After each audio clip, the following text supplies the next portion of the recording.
To really get a grip on the brutal Balkan wars of the 1990s, you need to go back. Not 50 years, not 100, but 600. Back to a rolling plain in the heart of the Balkans known as Kosovo, Polji, the Field of Blackbird. The date was June 15th, 1389.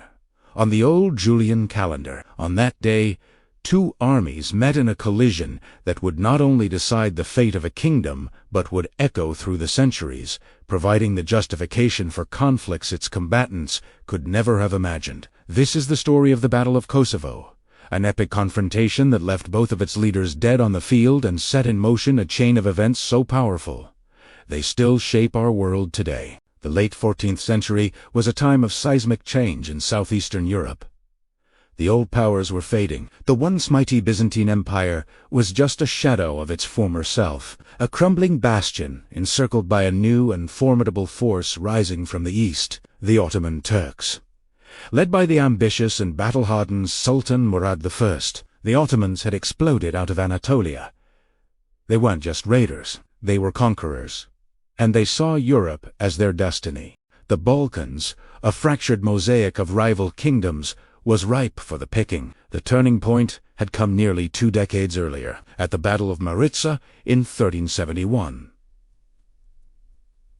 There, a Serb army was crushed, a defeat that shattered the old Serbian Empire and flung open the gates of the Balkans to the Ottomans. In the years that followed, Murad's armies advanced methodically, swallowing city after city.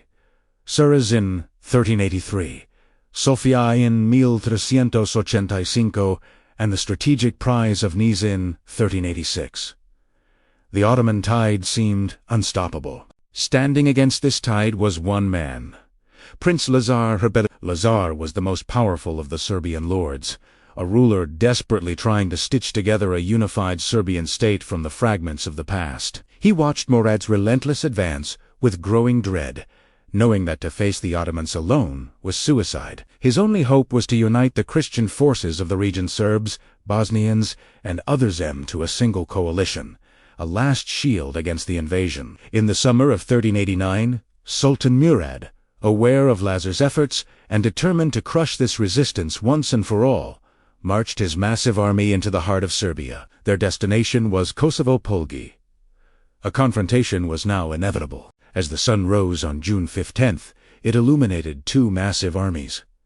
On one side, the Ottoman host. This was no simple horde, but a disciplined, multi-ethnic war machine of between 27,000 and 40,000 men. At its core were the Janissaries, an elite infantry corps of Christian-born boys converted to Islam and forged into the Sultan's fanatically loyal personal guard. They were supported by seasoned cavalry from Anatolia and troops from vassal states already under Ottoman control. Leading them was Sultan Murad I, a veteran commander who had personally led the conquest of the Balkans, flanked by his fiery and impetuous son. Opposite them stood the Christian coalition, a force of between 12,000 and 30,000. It was a magnificent but fragile alliance. Its heart was the Serbian heavy cavalry, knights in plate armor, who represented the pinnacle of medieval warfare. They were commanded by Prince Lazar himself, holding the center. On the right flank was Vuk Branković, another powerful Serbian noble and Lazar's son-in-law. On the left were Bosnian forces sent by King Tvrtkoaj, and led by his most trusted general, Blatko Buk. This army was a testament to the Ottoman threat, drawing in not just Serbs and Bosnians, but also smaller groups of Wallachins and Albanians, all bound by a common cause. The air was thick with tension. The fate of the Balkans rested on these men. Could this desperate coalition truly hope to halt the seemingly invincible Ottoman war machine? As banners fluttered and prayers were muttered, the answer was about to be written in blood on the field of blackbirds. The battle didn't start with a glorious, cinematic charge. It began with the thunder of Ottoman archers, whose thousands of arrows darkened the sky. Murad's plan was simple: bombard the Christian lines and blunt the edge of their famed heavy cavalry before it could even reach his men. The air filled with the screams of men and horses as the initial volleys hit home. But the Christian knights were not so easily broken. Weathering the storm, they began their advance. Lazar's strategy rested on a single, decisive blow. The heavily armored cavalry, a medieval tank division, formed into a massive wedge and charged directly at the Ottoman left wing, commanded by Murad's other son, Yakub Kileby.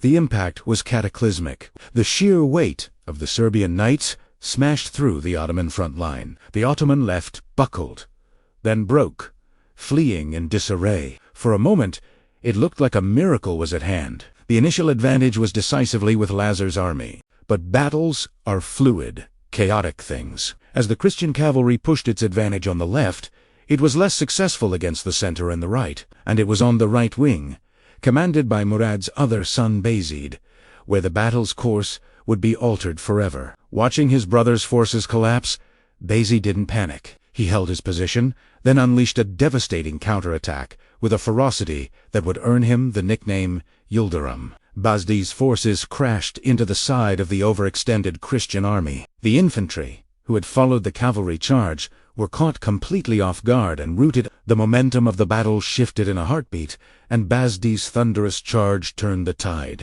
What happened next is the stuff of legend, a moment so dramatic it's been immortalized in epic poetry for centuries. Amidst the swirling chaos, a Serbian knight, who legend would name Milak, supposedly undertook a mission of breathtaking audacity. While early historical accounts are scarce, the enduring tale claims he feigned defection to gain an audience with Sultan Murad. Kneeling before the Sultan, he drew a hidden dagger and plunged it into the Ottoman ruler. Murad, conqueror of the Balkans, fell mortally wounded, the only Ottoman Sultan in history to be killed on the battlefield. The Ottoman command was paralyzed with shock, but only for a moment. The power vacuum was filled instantly by Bayezid, the thunderbolt.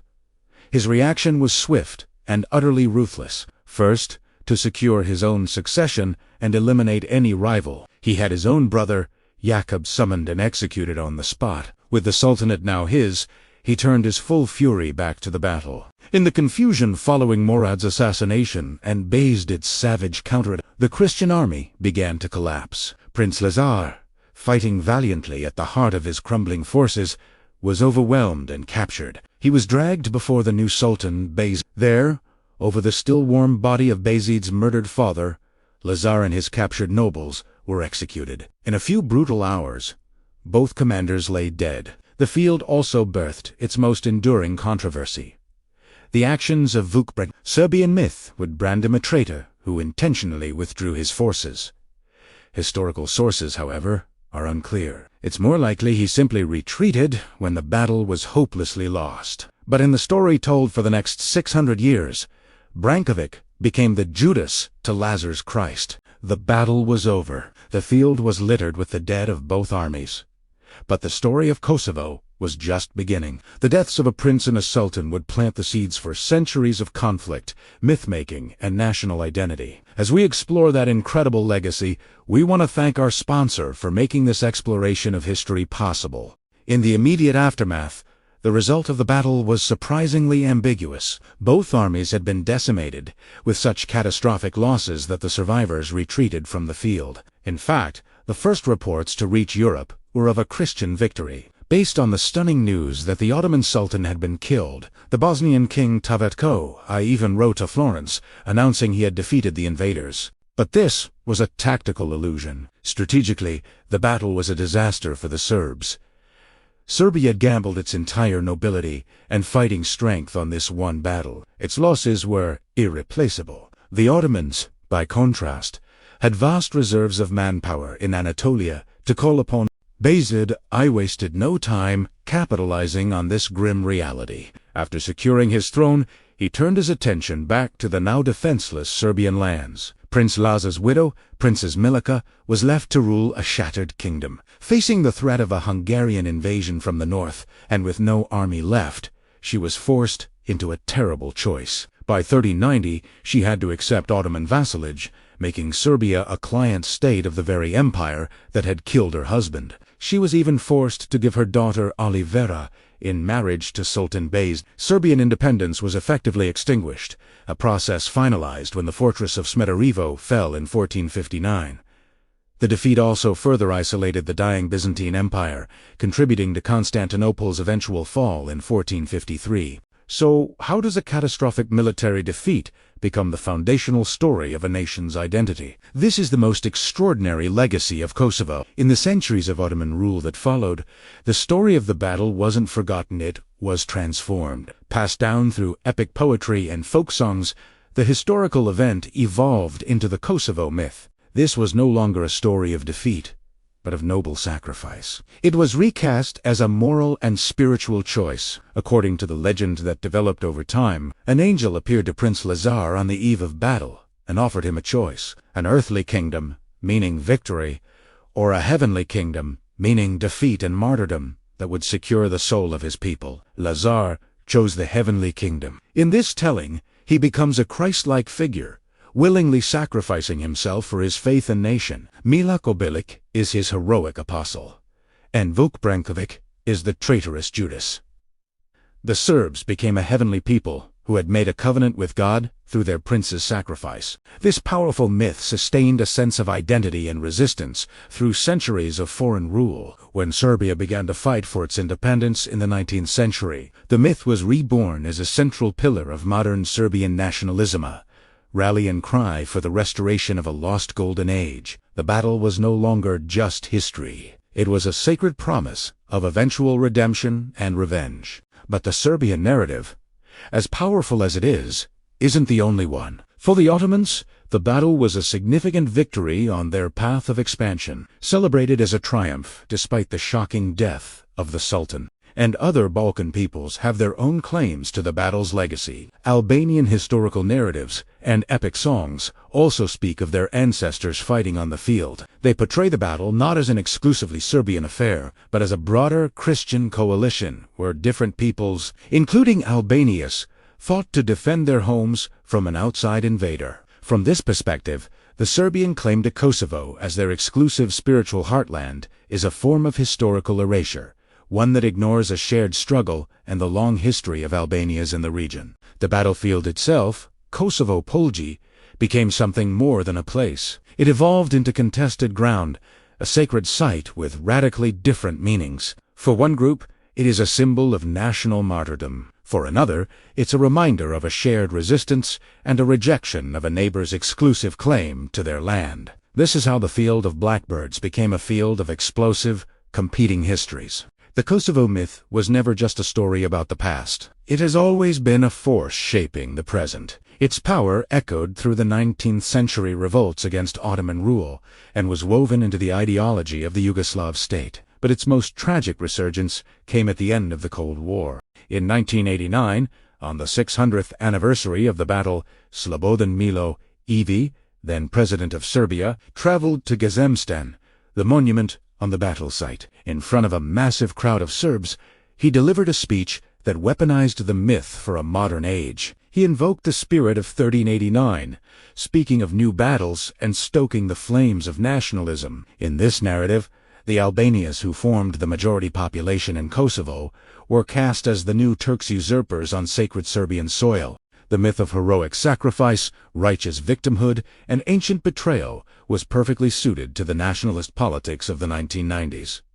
It provided a powerful emotional justification for stripping Kosovo's autonomy and the violent repression of its Albanian population. When the Kosovo War erupted in 1998, the ghosts of 1389 hovered over the conflict. The medieval battle had become a timeless struggle, used to frame a modern ethnic conflict as the continuation of a 600-year-old holy war. The Battle of Kosovo was far more than a medieval clash. It was a Pyrrhic Ottoman victory that helped cement 500 years of their rule in the Balkans. It was a military defeat that paradoxically birthed one of Europe's most potent national myths. It was a conflict between a prince and a sultan that would be repurposed centuries later to fuel a war between neighbors. The story of Kosovo is a terrifying example of history's power when it's forged into myth. It shows how narratives of heroism, betrayal, and sacrifice can define a nation, but also justify prejudice and violence. It is a stark reminder of how a single battle,